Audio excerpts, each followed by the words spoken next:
ದೇವದುರ್ಗ ಪಟ್ಟಣದ ತಹಶೀಲ್ದಾರರ ಕಚೇರಿ ಸಭಾಂಗಣದಲ್ಲಿ ಏರ್ಪಡಿಸಲಾಗಿದ್ದಂಥ ಕಲ್ಯಾಣ ಕರ್ನಾಟಕ ವಿಮೋಚನಾ ದಿನಾಚರಣೆ ಕುರಿತ ಪೂರ್ವಭಾವಿ ಸಭೆಯಲ್ಲಿ ತಾಲೂಕು ಮಟ್ಟದ ಅಧಿಕಾರಿಗಳು ಜನಪ್ರತಿನಿಧಿಗಳು ಪಾಲ್ಗೊಂಡಿದ್ದು, ತಾಲೂಕು ಆಡಳಿತದಿಂದ ಸೆಪ್ಟೆಂಬರ್ 17ರಂದು ಕಲ್ಯಾಣ ಕರ್ನಾಟಕ ವಿಮೋಚನಾ ದಿನಾಚರಣೆ ವಿಜೃಂಭಣೆಯಿಂದ ಎಲ್ಲ ಸರ್ಕಾರಿ ಕಚೇರಿಗಳಲ್ಲಿ ಆಚರಿಸಬೇಕು ಎಂದು ತಹಶೀಲ್ದಾರ್ ನಾಗಮ್ಮ ಕಟ್ಟಿಮನಿ ತಿಳಿಸಿದರು.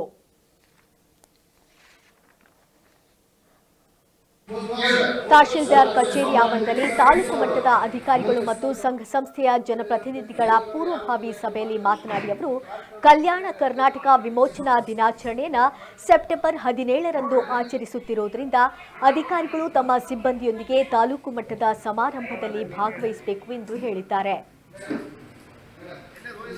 ಪಟ್ಟಣದ ಸಾರ್ವಜನಿಕ ಕ್ಲಬ್ನಲ್ಲಿ ನಡೆಯುವ ಕಾರ್ಯಕ್ರಮದಲ್ಲಿ ಕಲ್ಯಾಣ ಕರ್ನಾಟಕ ವಿಮೋಚನಾ ಚಳುವಳಿಯಲ್ಲಿ ಭಾಗವಹಿಸಿ ಹುತಾತ್ಮರಾದವರ ಕುರಿತು ಉಪನ್ಯಾಸ ಕುರಿತು ಮಾತನಾಡುವವರನ್ನು ಆಹ್ವಾನಿಸುವುದು, ವಿವಿಧ ಶಾಲೆಗಳ ಮಕ್ಕಳಿಂದ ಸಾಂಸ್ಕೃತಿಕ ಕಾರ್ಯಕ್ರಮ ಏರ್ಪಡಿಸಬೇಕು ಎಂದು ಸಭೆಯಲ್ಲಿ ಎಲ್ಲಾ ತಾಲೂಕು ಮಟ್ಟದ ಅಧಿಕಾರಿಗಳಿಗೆ ಸೂಚನೆ ನೀಡಿದರು. ಕಲ್ಯಾಣ ಕರ್ನಾಟಕ ವಿಮೋಚನಾ ದಿನಾಚರಣೆ ಬಗ್ಗೆ ಪ್ರವೀಣ ಎಡ್ರಾಮಿ ರೂಪರೇಷೆಗಳನ್ನು ತಿಳಿಸಿದರು.